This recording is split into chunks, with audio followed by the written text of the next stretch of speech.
Bienvenue à cette cinquième, je pense, conférence de la série de conférences sur la COVID et les milieux de travail. C'est une conférence qui est accréditée par la Faculté de médecine de l'Université de Montréal et qui se fait avec la collaboration de l'ESPUM. Encore une fois, beaucoup d'inscrits. Merci de votre intérêt manifeste. Alors, je débute la conférence pour vous rappeler les objectifs de la série de conférences. Alors, vous avez probablement reçu ou vous recevrez sous peu le programme de la journée, en fait, de la conférence d'aujourd'hui. Je vous rappelle l'objectif général de toutes ces conférences. Alors, au terme de ces activités de formation, donc les médecins, professionnels du réseau de santé publique disposeront d'arguments nécessaires éclairés par des connaissances et opinions d'experts. Oups, il y a une petite coquille. Les plus récentes pour orienter leurs activités contre la COVID-19 dans les environnements de travail. Alors, cette conférence est ouverte à plusieurs collègues de santé publique, mais évidemment, l'approche ici est souvent orientée vers les milieux de travail. Je tiens absolument à remercier le comité scientifique qui est composé de plusieurs personnes du réseau de santé publique en santé au travail, ainsi que le comité organisateur pour l'organisation de ces séries de conférences. Je vous informe que toutes ces personnes n'ont déclaré aucun conflit réel, aucun conflit d'intérêt réel ou potentiel, et que l'activité respecte le code d'éthique du Conseil québécois de développement professionnel continu des médecins. J'aimerais que les conférenciers et animateurs ouvrent leur caméra pour que vous puissiez les voir. Alors, sans plus tarder, je vous présente votre animateur de la conférence, Dr. Stéphane Caron, de l'INSPQ, donc qui vous animera tout au long de cette conférence. Mais encore une fois, nous avons plusieurs personnes très intéressantes à écouter aujourd'hui. Alors, Grégory Léon, Dr. Judith Fafard, Dr. Manon Blackburn, Dr. Louise Valiquette et en fin de conférence, Dr. Kat Thuong Nguyen, pardon d'avoir un peu abîmé votre nom. Encore une fois, animateur et présentateur non déclaré avoir aucun conflit d'intérêt réel ou potentiel. Merci pour votre écoute. Je vous souhaite une belle conférence. Et non, j'ai encore des choses à vous dire, pardon. Alors, les consignes. D'abord, vos micros sont fermés, les caméras sont fermées. Vous ne voyez que les panélistes devant vous. Il y aura une période de questions. Vous pourrez donc poser les questions dans le chat 5 minutes après la présentation de Dr. Fafard. Et par la suite, à la fin de l'activité, nous aurons une période d'échange de 18 minutes. Alors, vous déposez votre question, votre animateur pourra reprendre vos questions, les poser aux différents panélistes et nous fonctionnerons de cette façon pour faciliter les échanges. À la fin de la conférence, il y a une évaluation de l'activité qui est à faire. On a besoin de vos commentaires. Merci de nous proposer différents commentaires. Sachez que l'évaluation de l'activité est aussi nécessaire pour l'obtention des attestations et des crédits. La conférence sera enregistrée. On se donne la possibilité d'éditer certains aspects, là, étant donné certaines données sensibles. Elle sera donc disponible en mode asynchrone. Vous recevrez par courriel le lieu où sera déposée la conférence. Alors maintenant, je passe la parole à Dr. Caron qui pourra vous présenter plus avant les objectifs de cette conférence. Merci et bonne conférence. Donc, merci Marie-Pascale, merci tout le monde pour votre intérêt et votre présence. Donc, le sujet de la conférence aujourd'hui sera les variants. Marie-Pascale vous a déjà présenté là, les différentes personnes qui vont participer aujourd'hui à la conférence. À la fin de ce webinaire, les objectifs, là, les participants seront en mesure de distinguer les caractéristiques des variants sous surveillance rehaussée selon l'état actuel des connaissances. Vous serez aussi en mesure d'expliquer l'utilité du criblage et du séquençage génétique, de repérer les pratiques pour l'évaluation et la gestion du risque en présence de variants sous surveillance rehaussée et de décrire les principales caractéristiques des éclosions comportant au moins un cas de variant sous surveillance rehaussée. Vous voyez là, le programme. Sans plus tarder, on va passer à la première conférence, qui est ce que nous connaissons des variants, avec M. Grigory Léon, qui est conseiller scientifique spécialisé au Bureau d'information et d'études en santé des populations à l'INSPQ. Il possède un doctorat en microbiologie de l'Université Laval. Il est à l'INSPQ depuis 2014 sur différents projets, entre autres sur la résistance aux antibiotiques et les substances psychotropes, excusez. Et depuis le début de la pandémie, il est aussi membre du comité sur la surveillance génomique du SRAS-CoV-2 au Québec. Donc, sans plus tarder, je cède la parole à M. Léon. Merci beaucoup, Stéphane. Merci beaucoup, comité organisateur, pour cette opportunité de venir présenter les résultats de mes travaux qui sont en fait une synthèse des connaissances actuelles sur les variants du SARS-CoV-2, puis notamment là, ceux qui font l'objet d'une surveillance rehaussée à l'Institut. Alors, donc les variants en question sont les variants qui ont émergé durant l'automne au Royaume-Uni, en Afrique du Sud, au Brésil et également au Nigeria. Donc, je vous épargnerai leur nom, mais je pense qu'il est quand même important, là, en général, dans les communications, de les utiliser pour éviter toute stigmatisation par rapport aux pays d'émergence. Et au niveau des caractéristiques qui ont été étudiées lors de mon travaux de synthèse, nous avons regardé la transmissibilité, la virulence, l'efficacité des vaccins et également des traitements par anticorps et finalement la performance des tests de dépistage. Avant d'y aller un petit peu plus en détail au niveau de la présentation, je pense qu'il est important là, de revenir sur certaines définitions. Donc, lorsque je vais parler de mutation, on parle de tout changement dans la séquence génétique du virus qui se produit lors de sa réplication dans une cellule hôte. Donc, ce qu'il faut savoir, c'est que les mutations peuvent entraîner ou non un remplacement, une insertion, une délétion d'un ou plusieurs acides aminés dans les protéines virales. Donc, à titre d'exemple, ici, je vous ai schématisé donc, la particule virale du SARS-CoV-2 et on retrouve ici la fameuse protéine de spicule ou connue sous le nom de spike en anglais qui joue un rôle clé dans l'infection. Donc, nous, à l'Institut, on s'intéresse particulièrement aux mutations dans cette clé qui peut avoir vraiment un impact là, sur les caractéristiques du virus.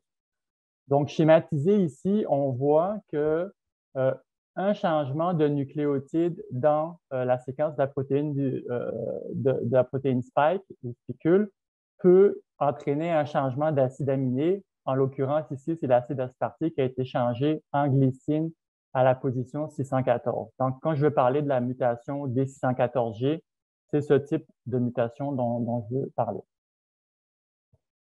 Quand on parle de variants, on parle de sous-types de virus dont le génome diffère par une ou plusieurs mutations de celui de référence. Donc, depuis le début de la pandémie, il existe des milliers de variants du virus, sauf qu'il n'y en a que quelques-uns là qui sont préoccupants d'un point de vue de santé publique et clinique. Donc, au sens strict du terme, lorsqu'on parle d'un variant, on parle d'un sous-type de virus qui se distingue par plusieurs mutations, donc pas seulement une mutation, là, qui augmente ou diminue potentiellement sa transmission, sa virulence ou sa résistance aux anticorps. Donc, schématisé ici, vous avez, comme je vous ai parlé précédemment, la mutation D614G. Fait que comparaison au virus initial qui avait le résidu 2 à la position 614, ce que les études de laboratoire ont démontré, c'est qu'à cause de cette mutation, puis quelques autres mutations là, qui sont présentes dans ce variant-là, ben, le variant est plus infectieux. Donc, il est plus capable d'infecter les cellules, et plus capable aussi d'augmenter la charge virale. Finalement, lorsqu'on parle de lignée, on parle d'un ensemble de virus descendants d'une même souche ancestrale. Donc, pour le représenter ici, je vous montre là, un arbre phylogénétique là, de l'analyse des différentes séquences du virus qui ont été faites, qui ont été identifiées au Royaume-Uni. Donc, ce qu'on peut voir clairement, là, c'est qu'au niveau de cette arbre phylogénétique, il y a une branche qui émerge, qui sort vraiment de l'arbre global, puis qui vient donner des indices là, qu'il y a une nouvelle lignée là, qui est en train d'apparaître là, dans le pays. Donc, en l'occurrence, ici, c'est le nouveau variant britannique ou B.1.1.7 qui est montré ici. Au niveau de l'organisation génomique du virus, donc ce qu'il faut savoir, c'est que le virus est quand même un virus assez long. Il y a 30 000, environ 30, à peu près 30 000 nucléotides de long qui codent pour à peu près 29 protéines connues à ce jour, dont 4 qui sont dites structurelles. Donc, on retrouve tout d'abord la protéine de spicule, la protéine de nucléocaptide qui est enroulée là autour du génome viral et 2 protéines de membrane, donc la protéine de membrane et d'enveloppe. La protéine spike, comme je le disais en début de présentation, est vraiment suivie de proche parce qu'elle joue un rôle clé. C'est elle qui va être reconnue, là, qui va reconnaître les récepteurs cellulaires qui s'appellent ACE2 à la surface des cellules humaines et qui va permettre au virus de venir l'infecter et d'utiliser toute la machinerie cellulaire qui va se retrouver dans cette cellule pour se répliquer en plusieurs copies. Cette protéine de spicule est aussi intéressante parce que c'est la cible des vaccins contre la COVID-19. Donc, ce qu'il faut savoir, c'est que l'émergence des variants n'est pas nouvelle. Évidemment, au niveau des médias, on parle surtout des variants préoccupants, mais comme on peut voir là, sur cette analyse là, de près de 50 000 séquences de haute qualité qui ont été faites là, après la première vague, là, on parle du 30 juillet ici, ce qu'on peut voir, c'est que des milliers là, de mutations ont été détectées là, dans ces différents génomes. Par contre, c'est un virus qui évolue pas de façon très rapide. Parce qu'on peut voir là, que globalement, il n'y avait pas de virus là, ou de variant du virus initial qui avait plus de 32 mutations. Ce que cette étude a également montré, c'est que durant la première vague, là, il n'y avait pas de preuve d'un variant plus transmissible. Évidemment, il y a d'autres études là, qui sont beaucoup intéressées à la fameuse mutation D614G dont je vous ai parlé précédemment et qui ont montré là, quand même que cette mutation là, aurait pu avoir un impact là, sur la transmission du virus. Donc, c'est ça. Donc, en parlant de mutations, ce qu'on peut voir, c'est que globalement, c'est qu'il y a certaines mutations là, qui sont devenues dominantes. Par contre, toujours la question qui se pose, est-ce que ces mutations apportent un avantage sélectif ou elles sont le fruit du hasard? Donc, en l'occurrence, on peut voir ici comment la mutation D614G se retrouvait dans la plupart, là, à l'heure actuelle, là, elle se retrouve dans la plupart des séquences du virus. D'autres mutations d'intérêt ont émergé durant l'été ou qu'on appelle la période intervague, notamment en Europe et en Australie. Là. Par contre, ces mutations-là seraient plus leur émergence serait plus associée à un relâchement des mesures plutôt qu'à un avantage sélectif. Dernièrement, en automne, il y a des nouveaux variants là, préoccupants qui sont arrivés, puis des mutations d'intérêt, notamment la mutation 501 et la mutation 484 qui se retrouvent dans ces variants. Avant d'aller un petit peu plus en détail là, sur les différents, les caractéristiques des variants, une autre façon là, de voir où se positionnent là, ces variants dans un arbre là, phylogénétique, ça c'est un échantillon des séquences mondiales. On peut voir là, très clairement là, que durant l'automne, là, on voit les nouvelles branches là, avec ces variants qui apparaissent. Donc, le variant du Royaume-Uni, ici celui du Brésil, ici celui d'Afrique du Sud et plus récemment, là, celui qui nous intéresse, là, celui du Nigeria. Mais globalement, ce qu'on peut voir, là, c'est que le variant du Royaume-Uni là, est vraiment là, celui là, qui est en train de prendre une dominance mondiale. Au niveau des variants sous surveillance rehaussée, à l'heure actuelle, au Québec, il y a 4 variants qui sont sous surveillance rehaussée, donc celui du Royaume-Uni, d'Afrique du Sud, du Brésil et du Nigeria. À l'heure actuelle, les études sur les variants du Nigeria sont très, très limitées. Par contre, en raison de certaines mutations qui sont partagées avec les autres variants préoccupants connus, il y avait un intérêt marqué là, de l'Institut à le faire ajouter au nom des variants sous surveillance rehaussée. Ce qu'on peut voir aussi, c'est que ces variants partagent des mutations, dont la mutation 614 et la mutation 501. Ce sont des mutations qui, au niveau des études de laboratoire, ont montré un avantage là, au niveau de la réplication et la transmission du virus. On retrouve deux autres mutations qui sont la mutation 417 et la mutation 484 qui, elles, viendraient apporter une certaine résistance à la neutralisation anticorps. Donc, on sait que durant l'infection, il y a des anticorps là, qui sont produits pour venir nous défendre. Puis ce qui a été observé au niveau de laboratoire, c'est que à cause de cette nouvelle mutation-là, le virus serait capable, entre guillemets, d'échapper en quelque sorte à cette neutralisation. Ce qu'il faut savoir, c'est que la réponse immunitaire ne se limite pas seulement à cette neutralisation anticorps, qu'il y a d'autres choses qui viennent, il y a d'autres facteurs qui viennent jouer dans notre défense puis qui vont nous aider à passer l'infection. Donc, ce qu'on peut voir globalement, là, c'est que ces variants-là, ils deviennent de plus en plus prédominants, là, dominants dans plusieurs pays dans le monde, notamment là, celui du Royaume-Uni.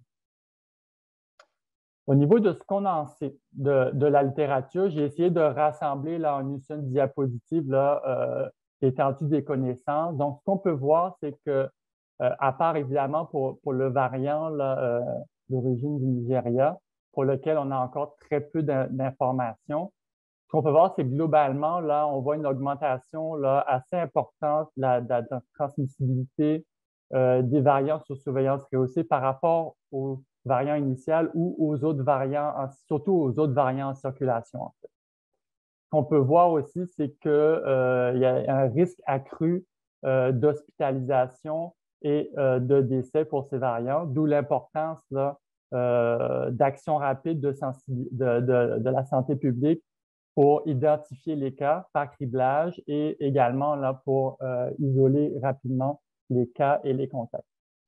Il y a également des premières études là, préliminaires pour ce qui est du variant sud-africain qui semblent indiquer que les vaccins seraient moins efficaces contre ce variant. Par contre, il faut se rappeler que, encore une fois, ce sont des études préliminaires et que la forme grave, donc les hospitalisations puis les décès, seraient toujours prévenus grâce au vaccin. D'où l'importance là, de se faire vacciner. Puis finalement, au niveau de la détection, il y a eu certaines préoccupations, notamment initialement avec le variant du Royaume-Uni, où en raison d'une délétion, il y avait une des cibles de dépistage, donc en l'occurrence le gène de la spicule, qui n'était pas détecté. Par contre, ce qu'il faut savoir, c'est que la détection en laboratoire du SARS-CoV-2 cible plusieurs gènes. Donc, même si une cible ne fonctionne pas, les autres cibles vont fonctionner. Donc, il n'y a pas de risque de faux positifs à l'heure actuelle. Il y a d'autres variants qui sont surveillés, qui ne sont pas encore sur surveillance rehaussée, mais qu'ils pourraient éventuellement, si les études démontrent qu'il y a une augmentation de la transmissibilité puis de la virulence. En l'occurrence, au Royaume-Uni, il y a le variant britannique, évidemment, qui est là, mais pour lequel quelques cas de ces variants avaient la fameuse mutation 484 qui est associée à la résistance à la neutralisation. Donc, ça, c'est quelque chose qui est un variant d'intérêt ou de surveillance rehaussée au Royaume-Uni. Et on surveille également de près d'autres variants qui sont en émergence là, aux États-Unis puis en Afrique. Plusieurs questions sont à l'étude au Québec par rapport à ces variants-là. Donc, est-ce qu'ils sont associés à l'augmentation du taux de reproduction du virus depuis janvier? Donc, on peut voir là, que le taux de reproduction était en dessous de 1, puis tranquillement, là, il est en train de... Actuellement, il devient au-dessus de 1 ou très, très proche de 1. Est-ce que ces variants sont associés à une augmentation des risques d'hospitalisation, d'admission aux soins intensifs et de décès? Est-ce que ces variants sont associés à une diminution de l'efficacité de certains vaccins qui sont actuellement approuvés? Puis finalement, également, on regarde les risques de réinfection. Donc, au niveau des points à retenir, on dénombre à ce jour 4 variants sous surveillance rehaussée au Québec et d'autres pourraient s'ajouter éventuellement. En laboratoire, certaines mutations dans le gène de spicule ont des effets sur les propriétés biologiques du virus. Par contre, il n'y a aucune preuve que ces mutations entraînent un changement au niveau du mode de transmission ou du risque de transmission du virus. Les essais cliniques préliminaires ont démontré une certaine diminution de l'efficacité de vaccins contre le variant d'origine sud-africaine, mais quand même, il faut le répéter que au niveau de la forme grave et sévère, là, ces vaccins devraient conserver leur efficacité. Puis finalement, une vigie épidémiologique et génomique est vraiment essentielle là, pour pouvoir dresser le portrait des variants en circulation et évaluer les risques associés au Québec. Si vous voulez en savoir plus sur les variants, nous avons mis en ligne une page web d'informations sur les variants. Donc, je vous invite à aller la visiter. Sur cette page, vous allez retrouver différentes publications scientifiques, les données également, les données qui sont disponibles, épidémiologiques disponibles, puis différentes nouvelles. Donc, c'est une nouvelle page, puis les choses, nous allons faire des mises à jour progressivement. Donc voilà, merci beaucoup au comité organisateur et également au comité sur la surveillance génomique qui ont soutenu ces travaux. Merci beaucoup, Grégory, pour la fort intéressante présentation. Je vous rappelle que les questions qui concernent cette partie seront traitées à la fin.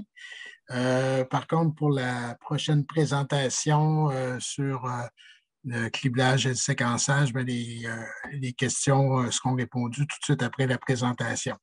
Donc, je vais vous présenter notre prochaine présentatrice, Dr. Judith Fafard, qui est microbiologiste infectiologue au laboratoire de santé publique du Québec à l'INSPQ, qui est diplômée en médecine à l'Université Laval et qui s'est jointe à l'équipe du laboratoire de santé publique du Québec en 2019. Puis elle collabore avec le ministère et la direction régionale, la direction des risques biologiques et de la santé au travail sur différents aspects en lien avec la gestion de la pandémie, en apportant son expertise en lien avec les tests de laboratoire. Donc, je cède la parole à Judith. Merci beaucoup, Stéphane. Suite à la super belle présentation de Grégory, moi, je vais vous parler un petit peu plus du côté technique de la surveillance génétique. Dans le fond, le but est d'expliquer l'utilité du criblage et du séquençage génétique. Dans notre jargon technique au Québec, le criblage, en fait, ça consiste à faire un PCR sur les échantillons cliniques préalablement positifs pour le SRAS-CoV-2 à la recherche des mutations qui sont associées à des variants sous surveillance rehaussée. Il y a 3 mutations qui nous intéressent en lien avec les variants qui sont actuellement sous surveillance rehaussée. Il y a la N501Y, la E484K et la délétion 69-70 qui sont toutes situées sur le gène S. Le séquençage du génome entier, ça consiste à amplifier, marquer et lire chaque nucléotide qui constitue le génome de l'organisme entier. L'objectif du programme de surveillance génomique qui roule depuis maintenant 1 an, c'est entre autres de faire le portrait des différentes lignées qui sont présentes au Québec pour trouver des variants qui ont un impact en santé publique ou un variant qui a un impact en clinique et poursuivre aussi les trajectoires d'introduction, de transmission des virus et pour permettre les investigations d'éclosion. Il y a d'autres utilités, mais de notre point de vue aujourd'hui, c'est un peu ça qu'on veut retenir. Par contre, en décembre, il y a différentes organisations qui ont levé la main. Certains variants d'intérêt, en fait, 3 variants d'intérêt sont devenus préoccupants au niveau mondial parce qu'ils avaient des impacts au niveau de la santé publique. Ces 3 variants-là ont vu leur surveillance rehaussée au Québec, sont devenus des variants sous surveillance rehaussée. Et récemment, on a ajouté, comme Grégory Léon vous l'a mentionné, le variant nigérian. On avait une volonté d'avoir un portrait plus précis de la circulation de ces variants particuliers-là, dans le but, entre autres, d'ajuster les modèles et aussi de permettre une intervention plus fine en santé publique pour permettre de freiner la propagation de ces variants-là pendant qu'on essaie de vacciner la population. Notre programme de séquençage, qui fait du séquençage aléatoire, donc avec un échantillonnage et prioritaire pour certaines situations cliniques ou épidémiologiques, ne permet pas de donner de prévalence de ces variants-là et nous place un peu en retard par rapport à la transmission de ces variants-là, étant donné qu'on a besoin d'un délai de 8 à 10 jours ouvrables suite à la détection du virus pour permettre de donner un résultat de séquençage. Donc, pour avoir un meilleur portrait des variants sous surveillance rehaussée, on a décidé de procéder au criblage de ces variants connus-là. Donc, le plan était de refaire un PCR, surtout les PCR, les tests de détection positifs pour le SRAS-CoV-2. Ces PCR-là vont à la recherche de mutations spécifiques à ces variants-là, donc la délétion 6970, la N501Y, qui sont d'ores et déjà opérationnelles, distribuées dans le réseau, et la E484K qu'on est en train de déployer cette semaine, possiblement que la semaine prochaine, ça devrait être opérationnel. Ça nous permet d'avoir un résultat en 24 heures suite au diagnostic de SRAS-CoV-2. Ça peut être 30 heures parfois, là, étant donné qu'on a 17 laboratoires au Québec sur 70 qui font le criblage, donc il y a un petit peu de transport d'échantillons. Ça ne nous permet pas, par contre, de distinguer entre les lignées, entre les variants recherchés. Donc, pour faire ça, on doit confirmer notre PCR positif, notre criblage positif par séquençage. C'est un petit schéma pour vous permettre de voir un peu comment on peut détecter ces variants-là. Donc, on a nos 3 variants préoccupants mondialement et dans les variants d'intérêt, le nigérian ici. Il y a d'autres variants qui sont intéressants, mais qui sont demeurés sous surveillance 5 pour l'instant au Québec. Mais on a nos 3 variants à surveillance rehaussée au Québec qui peuvent être détectés par une ou l'autre des mutations pour lesquels on crible au Québec. On utilise différentes façons de cribler. La compagnie Roche a fait des PCR monoplex, donc à la recherche d'une mutation. On fait aussi des duplex, donc à la recherche en même temps de 2 mutations sur le même échantillon. Et a fait aussi un triplex et la compagnie Seegene a fait aussi un produit qui nous permet de détecter les 3 mutations d'intérêt sur le même test. Ça, c'est pour vous donner une idée un petit peu. On est encore en train de travailler les banques de données, donc ce sont des informations partielles, mais ça vous illustre que trouver une mutation qui est associée à un variant sous surveillance rehaussée, ça ne veut pas forcément dire que vous avez un variant sous surveillance rehaussée. On vous a mis en jaune ici les lignées des variants sous surveillance rehaussée. Donc, comme vous voyez, pour le variant d'émergence du Royaume-Uni, c'est quand même assez fiable, mais parfois, ça nous arrive de ne pas détecter la mutation. Parfois aussi, on détecte une mutation et avec la 501, la délétion, on s'attendrait à un variant d'émergence du Royaume-Uni et finalement, on a un Sud-Africain. Surprise. Donc, ce n'est pas parfait, mais on a quand même des chiffres qui nous permettent là, de prédire là, un variant de surveillance rehaussée là, avec une assez bonne sensibilité et spécificité. On est encore en ajustement au niveau du laboratoire. Ça, c'est le test de Roche duplex qui nous permet de détecter là, avec des températures de fusion différentes la souche qu'on appelle sauvage. Donc, à ce moment-là, la sonde fluorescente va s'apparier à une température de 52 degrés normalement s'il n'y a pas de mutation sur la cible qu'on est en train d'amplifier. La température de fusion va changer si on a présence de la 501Y et va changer aussi si on a présence de la 6970. Donc, pour nos variants connus anglais, ça va bien. Mais au Québec, on a eu ça ici, qui ne correspond ni à la souche sauvage, ni à des variants de surveillance rehaussée qu'on connaissait. Donc, c'était des résultats qu'on disait indéterminés. Donc, on a eu besoin de faire du séquençage de ces souches-là pour déterminer qu'au Québec, avec cette trousse-là, on a certains virus qui ont des mutations sur la cible qui ne sont pas des variants sous surveillance rehaussée et qui donnent des courbes atypiques. Donc, ça fait partie des limites techniques qu'on rencontre et on est encore en train de s'ajuster dans les différents laboratoires du Québec pour vous donner des résultats les plus rapides et les plus fiables possibles. Donc, il faut se souvenir des limites, la sensibilité analytique, donc la capacité de détecter les mutations en lien avec les variants sous surveillance rehaussée, elle est moindre que le PCR de détection. Ça veut dire en français que ce n'est pas tous les tests positifs par PCR pour lesquels vous allez avoir une réponse si on a présence ou pas de variants sous surveillance rehaussée. Généralement, ça nous prend ce qu'on appelle les fameuses CT, des CT inférieurs à 30-35 pour être capable de vous sortir un résultat. On avait une trousse qui nous donnait la semaine dernière des résultats invalides, donc absence de courbe complètement, de l'ordre de 15 à 20 %. On est en train de s'ajuster. Les laboratoires réintroduisent les monoplex. L'industrie aussi travaille fort pour faire des deuxième et troisième générations de trousses. Donc, on tente de diminuer les invalides.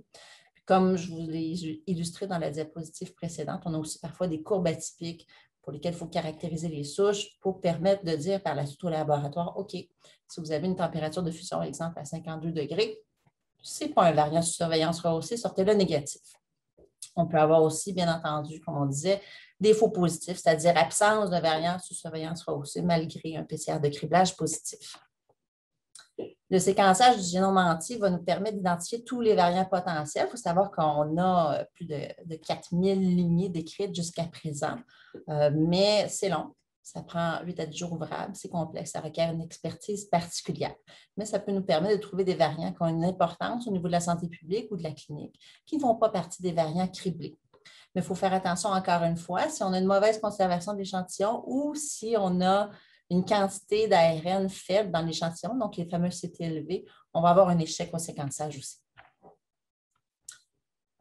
Le programme de base de séquençage du génome entier, de surveillance, garde son importance. Puis il faut garder en tête qu'on n'a pas seulement le criblage avec lequel on fait du séquençage du génome entier, mais on continue notre programme de surveillance aléatoire dans toutes les régions pour nous permettre de trouver des variants d'importance qui circulent soit au Québec ou dans une région donnée.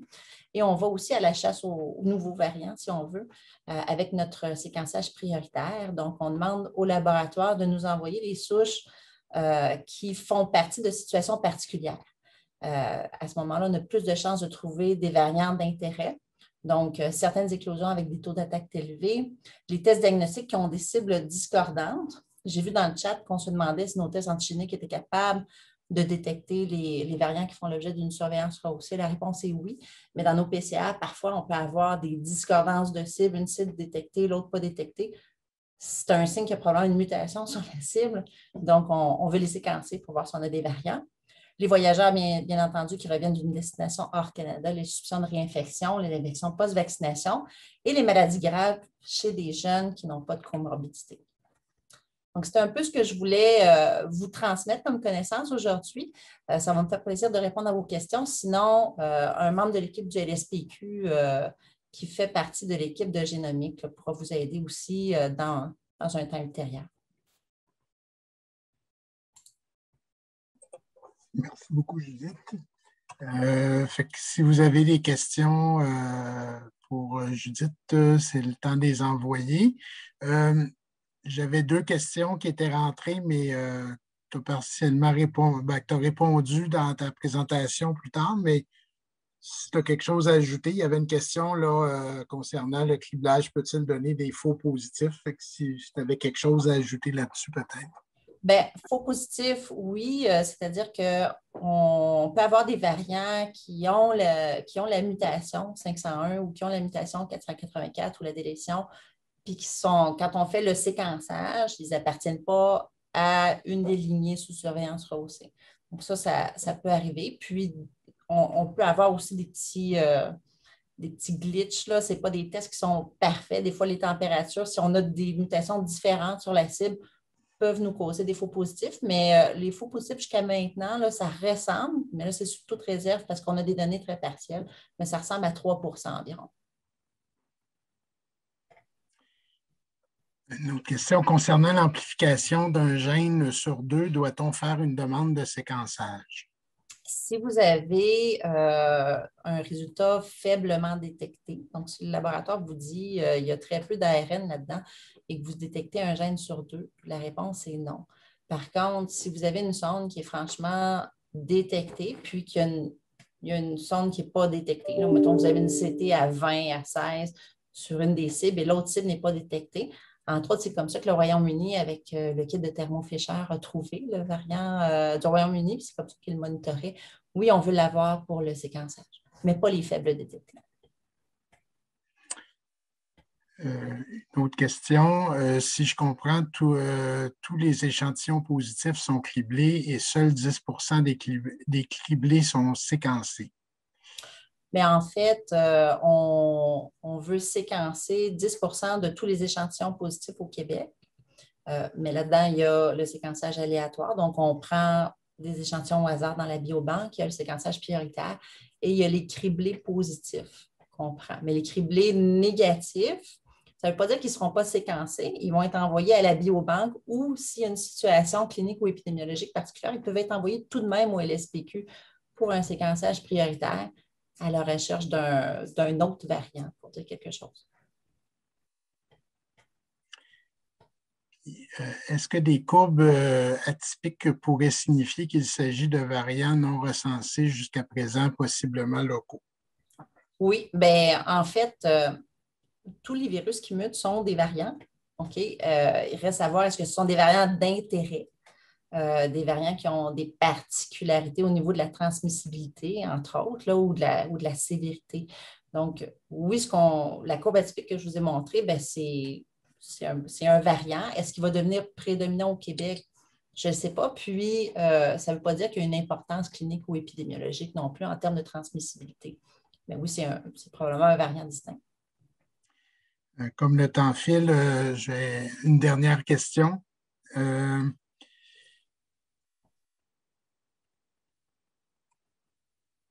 Est-ce que les résultats de criblage faits dans les labos locaux sont aussi faibles pour identifier les variants que lorsque réalisés au LSPQ? Oui, la performance est aussi fiable que les PCR de criblage de LSPQ. Parfait. Malheureusement, il y a d'autres questions, mais on n'aura pas le temps de toutes les traiter. Merci beaucoup, Judith, pour la présentation. Donc, sans plus tarder, on va passer à la gestion des cas et des contacts dans un contexte de variants avec Dr. Valiquette qui va Louise Valiquette de l'INSPQ, qui est médecin spécialiste en santé publique et médecine du travail à l'unité de surveillance et évaluation du risque et contrôle des maladies infectieuses à l'Institut, qui est plongée dans le dossier de la COVID à peine 2 semaines après son arrivée à l'Institut en janvier 2020. Avant ça, elle avait une expérience en maladies infectieuses à la direction de protection de la santé publique au ministère, notamment à titre de coordonnatrice en maladies infectieuses et aussi à la direction de santé publique de Montréal, dont elle était responsable du service de vigie, du secteur de la vigie et de la protection. Puis elle a occupé aussi plusieurs fonctions en enseignement à l'Université de Montréal. Donc, je cède la parole à Louise Valiquette. Parfait. Merci beaucoup. Merci. Bonjour à tous. Merci au comité organisateur. Vous voyez bien ma présentation? Stéphane? Oui. Oui, OK. Mon niveau de stress vient d'augmenter. Alors, donc, effectivement, je vais vous parler des mesures de gestion des cas et des contacts qui peuvent être associés à des variants sous surveillance rehaussée. Alors, en termes de mise en contexte, au début du mois de février, on venait à peine de terminer au niveau du comité de gestion cas contact la révision de nos mesures de gestion, justement, des cas et des contacts, processus qu'on avait entrepris depuis l'automne, lorsque, évidemment, la question des variants s'est faite de plus en plus pressante et on s'est demandé, dans le fond, quelles sont les mesures qu'on devrait pensée rehaussée ou ajoutée pour ralentir la transmission des variants au Québec. Évidemment, personne n'a la prétention d'être capable de stopper leur progression, mais au moins la ralentir le temps, effectivement, qu'on puisse vacciner le plus possible notre population. Alors, je vais vous présenter rapidement la méthodologie qui a été utilisée pour élaborer les recommandations, les prémices sur lesquelles on s'est basé et les recommandations en question. Alors, tout d'abord, c'est sûr qu'au niveau du comité de gestion des cas et des contacts, notre source principale d'information est la littérature grise, c'est-à-dire qu'on fait un scan continu des recommandations qui touchent la gestion des cas et des contacts faites par diverses organisations au niveau national et international, que ce soit des recommandations émises par des entités de santé publique ou par des gouvernements. Et dans le but de toujours se re-questionner, revoir nos mesures, voir si on peut les préciser, se comparer à une certaine norme de pratique. Alors, dans le cas de la question sur les variants, évidemment, on a essayé de voir comment ces organisations-là, comment ces organisations se positionnaient ou non par rapport à des mesures en lien avec la gestion des cas de variants. Évidemment, on s'est appuyé aussi sur la revue de littérature scientifique, notamment faite par l'équipe de Grégory. Et comme on émet des recommandations de gestion de risque qui doivent être appliquées sur le terrain, c'est sûr que c'est très important pour nous d'avoir le pouls du terrain pour s'assurer que nos recommandations soient opérationnalisables. Donc, notamment dans le cadre de ce travail-là, on a eu accès à des procédures, plans d'action faits par des directions de santé publique, notamment les régions de Montréal et Laval, qu'on remercie. Et on a aussi des contacts informels avec plusieurs directions de santé publique à chaque semaine pour voir un peu les enjeux d'application sur le terrain. On a aussi fait des consultations formelles à travers des groupes déjà existants au niveau de nos collègues de l'Institut, notamment Santé au travail, PCI, collègues du ministère, des directions de santé publique. Et comme je mentionnais, comme ce sont des recommandations de gestion de risque, évidemment, il faut que nos recommandations soient entérinées par les autorités de santé publique. Donc, elles ont fait l'objet de présentations au niveau du comité de traçage du ministère, au niveau des coordonnateurs en maladies infectieuses, et les recommandations ont été, dans le fond, présentées et entérinées par les directeurs de santé publique le 1er mars dernier. Les prémices sur lesquelles on s'est basé, je ne ferai pas toute l'excellente présentation de Grégory, mais en fait, le point principal, c'est qu'il n'y a pas d'évidence, dans le fond, que ces variants sous surveillance rehaussée aient des modes de transmission qui soient différents de notre variant de base. C'est vrai qu'il faudrait qu'on lui trouve un nom, là, mais enfin, notre dernière, la souche qui circulait jusqu'en 2020. Par contre, il y a certaines études qui sèment des inquiétudes par rapport, peut-être à des charges virales plus élevées, durée d'expression prolongée, temps d'incubation plus court, mais évidemment, comme l'a bien présenté Grégory, là, il y a beaucoup de questions pour lesquelles on n'a pas nécessairement de réponse formelle jusqu'à maintenant.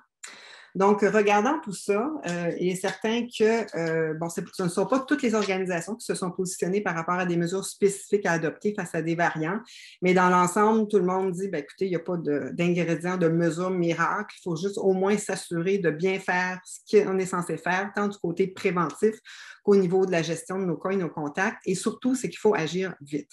Alors, je vais vous présenter, les mesures qu'on propose ont été regroupées sous 4 grands thèmes qui sont dans le fond, qui touchent les mesures préventives générales, les activités de traçage, les mesures d'isolement des cas et des contacts et, ce qui est nouveau, la prévention de la transmission tertiaire. Donc, je vais vous les détailler. Au niveau des mesures générales, de façon, comme je dis, il n'y a pas de mesures miracles, mais c'est sûr que dans toutes les organisations à travers la planète, enfin, celles qu'on a regardé. Tout le monde dit que ce n'est pas le temps de relâcher les mesures. Il faut que les gens continuent à appliquer les mesures de santé publique préventive, le port du masque, la distanciation physique. Il faut maintenir toutes ces mesures et malgré la fatigue COVID, il faut trouver des façons de motiver la population à continuer à adhérer à ces mesures. Et aussi, on a insisté sur le rappel, l'importance de rappeler à la population de consulter lorsqu'il y a le moins de symptômes qui peut être associé à la COVID et aussi sur le message à passer que les membres de la famille, les contacts domiciliaires doivent s'isoler dans l'attente du résultat. Donc, ça, c'est les mesures générales. C'est pas tout à fait, c'est un petit peu à côté de notre terrain de jeu, mais on a quand même pris la peine de mentionner ces éléments-là. Au niveau des mesures spécifiques, plus spécifiquement au niveau du traçage, L'importance, évidemment, si on a des évidences ou des soupçons qu'on est face à un cas de variant, de variant sous surveillance rehaussée, évidemment, il faut l'enquêter le plus vite possible. Alors, le soupçon, il peut venir, comme l'a présenté Dr. Pfeffer, soit suite à un résultat de criblage. Aussi, si on a une personne symptomatique qui est un contact d'un cas de variant, bien, il faudrait le traiter comme un cas de variant jusqu'à preuve du contraire. Et aussi, si vous avez des éclosions à caractère inhabituel avec des taux d'attaque élevés, etc., bien, effectivement, il faut réagir rapidement et enquêter et intervenir sans délai. Ici, je prends peut-être un petit peu plus de temps pour un autre élément qu'on a recommandé, c'est d'adopter des critères d'identification des contacts étroits, ce qu'on appelle nos risques modérés, là, les fameux contacts à moins de 2 mètres au moins 15 minutes. Avoir des critères plus sensibles, c'est-à-dire, pour le résumer simplement, c'est que tout contact à moins de 2 mètres au moins 15 minutes devrait être considéré comme un contact à risque modéré et isolé jusqu'à preuve du contraire. Puis la preuve du contraire, c'est si on est capable de documenter avec une certaine assurance là, le port adéquat et constant pendant toute la durée d'exposition d'un masque de qualité, donc un masque médical ou un masque attesté BNQ, si ça se trouve, par le cas et le contact. Donc, c'est sûr que dans la communauté, dans la plupart des cas, ça va être assez difficile de documenter le type ou la qualité de masque. En santé au travail, c'est peut-être un peu plus facile dans certains milieux parce que c'est l'employeur qui, en principe, fournit les masques, mais il faut s'assurer au moins que le masque a été porté parce qu'un masque en dessous du menton, ça ne protège pas beaucoup, comme vous savez. J'ajoute la notion du 2 mètres, au moins 15 minutes par 24 heures. Ça, c'était une mesure qu'on avait décidé une précision qu'on avait décidé d'adopter avant l'histoire des variants et parce que c'est une position maintenant qui est adoptée là, par plusieurs organisations de santé publique. Autre élément, c'est que jusqu'à maintenant aussi, on avait, en tout cas au cours de l'automne, mené des travaux sur l'évaluation de risque pour développer une espèce de cadre de référence pour essayer de parfois, lorsqu'on avait des contacts à risque modéré, voir s'il n'y avait pas lieu de les traiter sans isolement, donc les considérer, les gérer comme des risques faibles. Là, c'est sûr que dans le cadre des variants, bien là, on fait une culbute, là, on revient en arrière. Et au contraire, ce qu'on dit, c'est qu'il ne faut pas essayer d'abaisser le niveau de risque.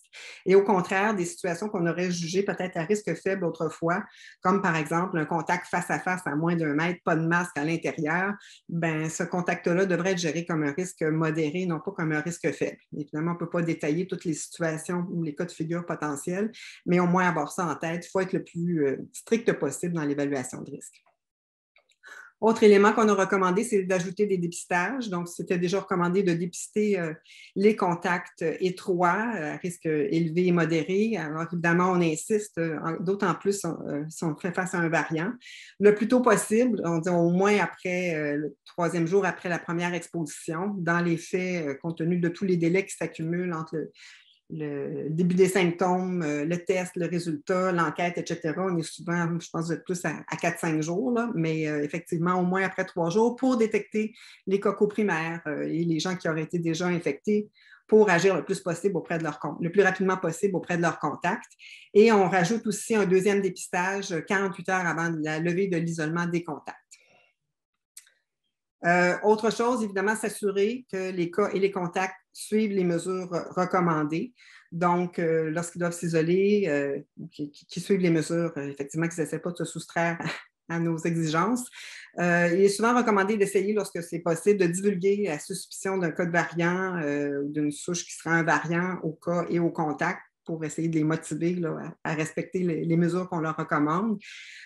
Comme d'habitude, s'assurer, mais encore plus quand c'est un cas de variant, de la capacité du cas à s'isoler de ses proches au domicile. On reste avec les mêmes recommandations. On est toujours pour la levée d'isolement, toujours à 10 jours avec les critères habituels.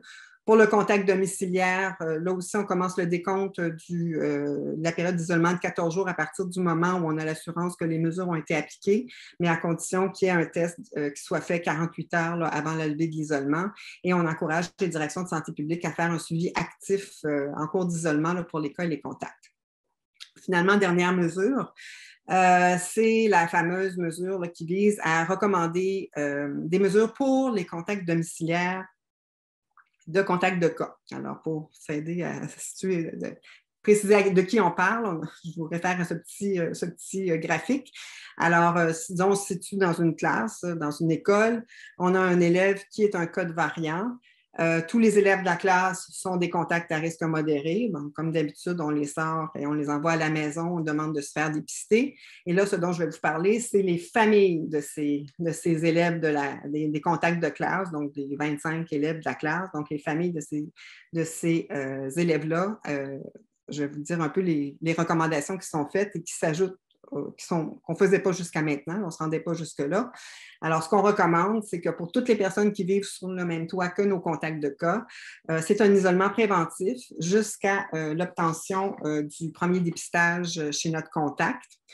C'est sûr que la personne pourrait s'isoler, pourrait s'infecter plus tard, mais en termes de gestion de risque, bon, on a pris cette orientation-là de recommander donc un isolement jusqu'à l'obtention du résultat du premier dépistage. Si il y a le refus de passer un test chez le contact, à ce moment-là, l'isolement des contacts domiciliaires va devoir se faire jusqu'à la levée d'isolement du contact en tant que tel. Si le test est positif chez le contact, bien évidemment, on va gérer les contacts domiciliaires comme des contacts de cas. Et si le test revient négatif, à ce moment-là, on peut lever l'isolement, mais avec des recommandations là, pour encourager les gens à respecter malgré tout les mesures préventives, port de masque, distanciation, etc. Limiter les sorties non essentielles. Donc, oui, ils peuvent aller à l'école, au travail, mais pas au restaurant, au cinéma, ni au gym. Et essayer de pratiquer l'auto-isolement au travail, entre autres, c'est-à-dire maintien d'une distanciation d'au moins 2 mètres lorsque c'est possible, essayer particulièrement durant les pauses et les repas, c'est-à-dire les moments où le masque prend le bord, évidemment. Et ça, ces mesures-là doivent s'appliquer jusqu'à la levée de l'isolement préventif du contact. On avait, pour être très transparent, proposé 3 options de gestion de risque pour les contacts domiciliaires, de contacts de cas. Et après présentation aux autorités de santé publique, c'est cette option-là qui a été retenue. Les 2 autres étaient un petit peu moins contraignantes. Voilà.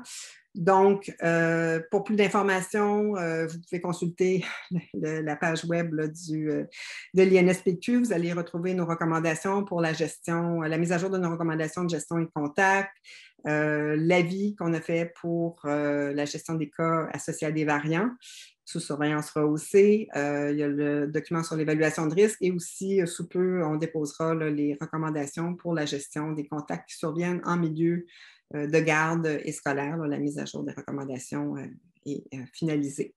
Alors voilà, merci à tous. Merci à ma collègue Cassie Bergeron-Caron qui travaille de près avec moi dans ce dossier, à mes collègues du comité et à tous ceux que j'ai consultés en cours de travaux. Alors voilà, merci. Merci beaucoup, Louise, pour la présentation. Comme le temps file, on va passer tout de suite au Dr. Nguyen, qui est à la Direction de santé publique de Montréal, au CIUS du Centre-Sud. Dr. Nguyen est responsable médical du service de développement des jeunes à la Direction régionale en santé publique à Montréal. Puis aussi, elle a obtenu son diplôme de médecine à l'Université de Montréal. Elle va nous présenter là, sur la gestion d'une éclosion de variants. Donc, je lui cède la parole. Donc, bonjour tout le monde. Merci beaucoup au comité organisateur. C'est toujours assez stressant de présenter en dernier, surtout après ces présentations excellentes. On essaye de ne pas ruiner la séance. Je ferai donc de mon mieux. Donc, effectivement, les prochaines minutes seront consacrées à une étude de cas. En fait, comment ça s'est vécu un peu sur le terrain? Dans le fond, une éclosion de variants, dans ce cas-ci, de souche britannique en milieu scolaire. Et dans le fond, un milieu scolaire est un milieu mixte et également parce que c'était parmi les premiers milieux qui ont été touchés. Dans ce cas-ci, l'école des Grands Hêtres était en fait une des premières écoles où, dans le fond, il y a eu éclosion de variants. Donc, plan rapide, donc portrait du milieu et aussi évolution de la situation entre le 12 et le 16 février. C'est un peu là où est-ce que c'est concentré. Portrait final et finalement les grands constats de l'éclosion et les suites. Donc, un mot sur l'école des Grands Hêtres en tant que telle. C'est une école primaire publique de l'arrondissement Saint-Laurent, donc dans le nord de la ville de Montréal. C'est une école de 550 élèves, 140 membres du personnel. Les élèves sont regroupés en 32 bulles classes. C'est une école qui accueille une clientèle qui est fortement issue de l'immigration. beaucoup de familles allophones, des familles aussi beaucoup défavorisées. C'était aussi des familles nombreuses, donc beaucoup de fratries au sein de l'école. C'est aussi, malgré le fait que ce soit une école de quartier, beaucoup de transports scolaires à ce niveau-là et aussi certains parents qui travaillaient à l'école. Et sinon, au niveau de la COVID, au niveau de cette école, donc jusqu'à février 2021, donc entre septembre et la fin janvier, on avait répertorié pour cette école 23 cas de COVID. Donc majoritairement des cas sporadiques, une seule éclosion de 2 en octobre 2020. Donc bref, c'était une école qui n'était pas connue comme étant problématique ou avec des enjeux spécifiques en lien avec des éclosions ou avec la COVID. Et jusqu'au vendredi 12 février. Évidemment, ça arrive souvent les vendredis. Juste pour situer un peu, donc à ce moment-là, nous étions dans une période où il y avait quand même beaucoup de cas post la période des fêtes, si vous vous souvenez. Donc à ce moment-là, dans le quartier de l'île Saint-Laurent, l'incidence quotidienne moyenne était de 31 pour 100 000. Ça faisait partie parmi les plus élevés sur l'île de Montréal. Et plus précisément, au niveau des éclosions en milieu scolaire, dans le fond, nous suivions 124 éclosions actives, donc un nombre quand même considérable. Et pour vous donner une idée, nous recevions à ce moment-là, en moyenne, 125 déclarations de cas de COVID liés à des milieux scolaires. Donc tous les jours, donc bref, c'était une période particulièrement occupée. Et donc, ce qui s'est passé le 12 février, à ce moment-là, nous avons ouvert une éclosion, dans le fond, à l'école des Grands Aides, parce qu'à ce moment-là, dans le fond, 4 cas, dans le fond, une fratrie, 2 bulles classe, la 403 et la 504, qui avaient généré un cas secondaire dans chacune des classes. Et donc, ouverture de l'éclosion. Mais après un examen un peu plus attentif, on s'est rendu compte que depuis le début de la semaine, donc 8 février jusqu'à vendredi, on en était rendu, c'était le 9e cas, en fait, déclaré en 5 jours. Et jusqu'à ce moment-là, c'était considéré comme étant sporadique. Mais en l'examinant, on se rend compte que, dans le fond, 4 de ces cas avaient des sources domiciliaires bien documentées, mais qu'il y avait quand même plusieurs sources qui étaient inconnues à ce stade-là. Et en fait, on se retrouvait avec quand même 6 bulles classe qui se retrouvaient isolées, mais aussi 4 autobus scolaires qui se retrouvaient à être exposés. Donc bref, à ce moment-là, on se demandait, est-ce que finalement, il y a plus de liens que l'on pense entre ces différents cas? Et donc, au niveau de l'intervention, on a isolé évidemment la 403 et la 504. Et nous avons aussi demandé d'obtenir les plans des autobus pour voir au niveau des chaînes de transmission, il y avait une suspicion peut-être de non-respect au niveau des plans d'autobus et que ça aurait pu faciliter une certaine transmission. Donc, vendredi, le week-end passe et lundi 15 février, on se rend compte que 12 cas supplémentaires ont été déclarés durant le week-end. Et donc, on se retrouve là avec 21 cas, ce qui est clairement beaucoup plus important. Et on se rend compte que 11 de ces 12 cas, en fait, étaient des contacts modérés ou élevés, en fait, des cas qui étaient connus, soit de la fratrie, en lien avec les bulles classe que nous avions identifiées, soit en lien avec le transport ou avec des sources domiciliaires. Ce qu'on se rend compte aussi, c'est qu'après des enquêtes plus extensives, c'est que 18 de ces 21 cas étaient en fait symptomatiques, avaient en fait présenté des symptômes et certains depuis un certain moment. Et donc bref, en tout, 5 nouvelles bulles classe ont été isolées et 3 autobus supplémentaires. Dans le fond, on a vu qu'il y avait eu exposition au niveau des autobus. Et donc pour nous, ça montrait dans le fond certaines caractéristiques vraiment inhabituelles comme situation. Donc avec une certaine vitesse de propagation, 21 cas en 7 jours, un nombre élevé de bulles classe, de groupes classe qui étaient touchés. Et aussi, quelque chose qu'on a remarqué, c'est que pour plusieurs situations, en fait, il y avait un délai important entre la date de début des symptômes et en fait la date du test que les gens ont fait. Et donc, évidemment, ça a fait en sorte que l'intervention a été retardée en matière d'isolement. Et sans compter que les enquêtes étaient particulièrement difficiles auprès des familles, notamment les familles allophones. Et donc, obtenir de l'information était parfois assez ardu. Et la nouvelle, dans le fond, j'aurais aimé pouvoir mettre les faits, mais en fait, annonce en soirée de ce 15 février un des cas traités dans la journée, en fait, avait obtenu un test positif au criblage et que la source suspectée était l'école. Point important à noter, à ce moment-là, le criblage n'était pas encore systématique sur les échantillons positifs. À ce moment-là, à Montréal, c'était le CUSUM qui faisait le criblage. Donc, Eureka, et quelque part, on se disait, mais probablement qu'il y en avait d'autres à ce moment-là. Et donc, quand on a regardé plus précisément ce cas de variant, en fait, de la souche britannique qui a été identifié, c'était un cas, en fait, qui était dans le groupe 504. Donc, rappelez-vous, dans le fond, qui avait été fermé le 12. Mais par contre, lorsque l'on a regardé, c'est un cas qui nous a été déclaré le 14 février. Mais par contre, on s'est rendu compte que ce cas-là n'avait pas fréquenté l'école depuis le 4 février. Donc, depuis vendredi de la semaine même précédente, il a développé des symptômes, en fait, le 7 février. Et il y a eu un délai, il s'est fait tester seulement le 11. Mais en fait, à l'enquête, il n'y avait aucune autre source d'acquisition possible que le milieu scolaire. L'enfant était en fait le cas index de sa famille. Ses parents sont devenus positifs après. Et donc, la conclusion à partir de là, et qui nous a en fait inquiété, c'est que la circulation probable du variant dans l'école a probablement lieu avant, probablement autour du début février. Et donc, à partir de là, au niveau des décisions, nous avons pris donc le 16 février la décision de fermer l'école pour 14 jours et de procéder à un dépistage de masse de toute l'école. Dans le fond, ça a été organisé avec le CIUS du nord de l'île à ce moment-là et ça a eu lieu le temps de pouvoir l'organiser, c'est quand même quelque chose, donc le 18 et le 19 février. On a également procédé à des mesures rehaussées, donc isolement des contacts domiciliaires, des contacts modérés justement, jusqu'à l'obtention d'un résultat négatif, mais aussi l'isolement, parce qu'il y avait encore la source des autobus suspectés, donc isolement de tous les élèves en lien avec les autobus touchés.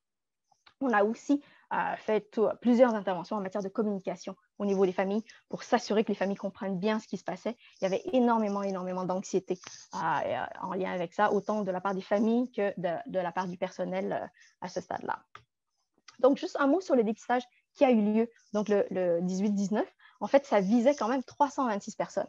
Dans le fond, tout le reste, tous les autres qui n'avaient pas déjà reçu des consignes de dépistage. Et en fait, on a eu quand même un excellent taux de réponse à ce dépistage. Près de 90% des gens se sont présentés pour se faire dépister. Mais en fait, au final, on a trouvé 9 cas positifs. Donc, ce qui est quand même peu et ce qui nous a mené à penser qu'on était quand même vers la fin de l'épisode à ce stade-là.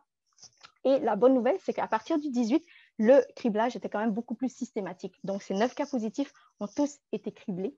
Et ce que l'on a trouvé, c'est qu'il y a eu en fait 2 cas, parmi ceux-là, 2 cas avec criblage positif qui éventuellement ont été confirmés variants. Mais quand même 7 cas avec criblage négatif, ce qui nous amène à penser qu'il y avait dans le fond les 2 souches, à savoir la souche probablement initiale et la souche de variant qui circulaient en même temps. Et donc, au final, dans le fond, en tout, entre le 1er et le 22 février, 41 cas à l'école des grands êtres, dans le fond, qui ont touché 38 élèves et 3 membres du personnel. Ce qui est intéressant, c'est qu'au niveau du personnel, des surveillants, en fait, période de dîner surtout, mais aucun membre du personnel enseignant. À ce niveau-là, en tout, en fait, 4 variants de la souche britannique ont été confirmés, donc dans 4 bulles classes différentes. Mais c'est sûr que, considérant que le criblage n'était pas systématique, on peut clairement assumer qu'il en avait plus. Et en fait, nous avons pu retracer une chaîne de transmission principale que je vais montrer juste après, qui relie ces 4 cas de variants et qui sont dans le fond associés à une vingtaine de cas dans le milieu scolaire. Et chose intéressante, c'est qu'on a aussi pu le relier à une éclosion de 9 cas dans un milieu de travail via justement une transmission domiciliaire via un parent. Et donc, l'hypothèse finale, c'est qu'il y a en fait plusieurs introductions concomitantes dans le milieu. Et chose intéressante, c'est que le CIUS est allé visiter l'école suite à cette période pour voir en fait les mesures sanitaires et tout. Et quand même, les mesures étaient généralement respectées et particulièrement port de pays parmi le personnel enseignant. C'était extrêmement rigoureux, le port du masque. Et quelque part, on se dit que ça a certainement aidé. Et qu'en fait, effectivement, au niveau des autobus, il y avait parfois des manquements et que les plans de bus étaient parfois peu respectés. Donc, juste un mot sur la chaîne de transmission principale qu'on a trouvée. Donc, dans le groupe 500 cas, rappelez-vous, dans le fond, ultimement, il y a eu 7 cas dans ce groupe. Et quand on a regardé, 2 des cas ont pris des autobus, donc le numéro 100 et le numéro 101, qui ont généré d'un côté 5 cas supplémentaires dans 3 groupes différents et dans un autre cas, 3 cas dans 3 groupes différents. Et donc, vous voyez au niveau des étoiles, c'est là où est-ce que des variants ont été confirmés dans des groupes spécifiques. Et dans 2 situations, en fait, contamination de la fratrie qui a aussi mené notamment justement le 403 au départ. Donc, dans le 403 et le 504 étaient vraiment les 2 bulles classes où il y a eu le plus de cas, donc 4 cas. Et finalement, un lien via un parent. Et en fait, c'était le premier cas de variant que l'on avait trouvé qui était un cas index de sa famille, et bien via un de ses parents qui travaillait en fait à Industrie acadienne, nous avons trouvé 9 cas. Ça a mené à une éclosion en fait de 9 cas en milieu de travail. Donc, un mot résumé sur la ligne du temps des événements. En fait, suite aux enquêtes, on s'est rendu compte qu'il y avait probablement autour de 6 cas qui ont exposé le milieu entre le 29 janvier et le 4 février. Mais que, donc, dans le fond, circulait. À ce moment-là, on n'a pas pu trouver exactement la source du variant, mais clairement, il y avait exposition durant cette période. Des premiers contacts isolés et en fait, la première intervention autour du 8 février, en fait, on a ouvert l'explosion le 12 et le variant détecté dans le fond le 15, fermeture le 16, dépistage massif 18 et 19. Donc, fermeture et finalement, les élèves, parce que suite à ça, il y a eu la semaine de relâche. Alors, finalement, les élèves sont revenus en classe seulement le 8 mars. Et je peux vous dire que depuis, en fait, on a recensé un seul cas, en fait, qu'on a suivi à l'école des Grands Êtres. Et donc, rapidement, courbe épidémique. Donc, ça montre vraiment la chaîne des événements. Le point à noter, c'est qu'effectivement, au début, les souches sont spécifiquement, étaient soit des souches domiciliaires bien retracées ou des souches inconnues, mais au fur et à mesure que ça évolue, clairement, le milieu d'enseignement devient la source d'acquisition principale. Et même vers la mi-février, lorsqu'il y a des sources domiciliaires, on parle ici surtout de la fratrie des élèves qui étaient à l'école. Donc, les grands constats, ça a été difficile d'établir un portrait complet et de retracer la source des variants, notamment parce que effectivement le criblage systématique a commencé seulement vers la fin de l'éclosion. On a pu voir qu'il y avait à la fois de la souche initiale et variants et plusieurs cas contagieux qui étaient en circulation en même temps dans l'école. Et avec le fait que les enquêtes étaient parfois difficiles, les informations étaient parfois incomplètes, ça a certainement favorisé la transmission. Il y a eu un délai entre, pour plusieurs cas, le début des symptômes et le dépistage. C'est pour ça qu'on recommande le dépistage le plus rapidement possible, parce que clairement, ça mène à des délais d'intervention. Voilà, donc la transmission, ça s'est fait donc via autobus scolaire, via des fratries, et 2 bulles classes plus particulières ont été touchées, et très peu d'adultes, en somme toute, et aucun enseignant touché. Et selon nous, c'est clairement le respect du port de pays, les mesures rigoureuses qui avaient été mises à ce niveau-là ont certainement contribué. Et je termine avec cette diapo qui dit que, dans le fond, à Montréal, évidemment, avec l'arrivée des variants, en fait, un plan régional de variants avait été élaboré durant cette période qui se voulait vraiment visant à ralentir la montée des variants, donc avec des mesures quand même très suppressives. Et au niveau des milieux scolaires, en fait, à partir du 22 février, justement, on a mis en place des mesures très, très suppressives, surtout avec ce que l'on a vu qui s'était passé, donc avec des définitions de contact modéré quand même élargies et qui a mené, en fait, en milieu scolaire à des isolements. En fait, lorsqu'il y avait un cas on isolait très largement les enseignants, on isolait les autobus et aussi les membres du personnel entre eux, notamment en salle du personnel, durant les dîners, etc., parce qu'on savait que c'était des endroits clos et des endroits où ça pouvait se transmettre très facilement. Et quand même, en date du 23 mars, je peux vous dire, en fait, en milieu scolaire, nous suivions 38 éclosions à ce moment-là, 19 à variants, donc 50% des éclosions en milieu scolaire à ce moment-là étaient à variants, mais qui quand même, quand vous regardez, touchent 164 personnes, donc majoritairement à plus de 85% de nos éclosions étaient de petite envergure, donc de moins de 5 cas quand même. C'est à noter. Alors, c'est ce que l'on suit. Donc, en matière d'impact, selon nous, les mesures suppressives qui avaient été mises en place ont contribué à réduire la transmission secondaire dans la communauté, notamment via tout ce qui est transmission domiciliaire. Mais par contre, je tiens à noter qu'il y a eu quand même certains impacts collatéraux qui a mené, dans le fond, à des isolements très extensifs au niveau des écoles et à certains bris de service. En fait, par exemple, la semaine dernière, il y a eu plus de 5 écoles qui ont dû fermer, non pas parce qu'il y avait beaucoup de cas, on parlait de 1 ou 2 cas, en fait, dans certains cas, mais qui ont fermé par manque de personnel parce que beaucoup d'isolements ont eu lieu par rapport à ça. Et donc, justement, avec le nouveau guide de l'Institut national de santé publique sur la gestion cas contact en milieu scolaire, nous allons nous appliquer ces nouvelles recommandations. Et sur ce, merci beaucoup. Merci à vous, Dr. Nguyen.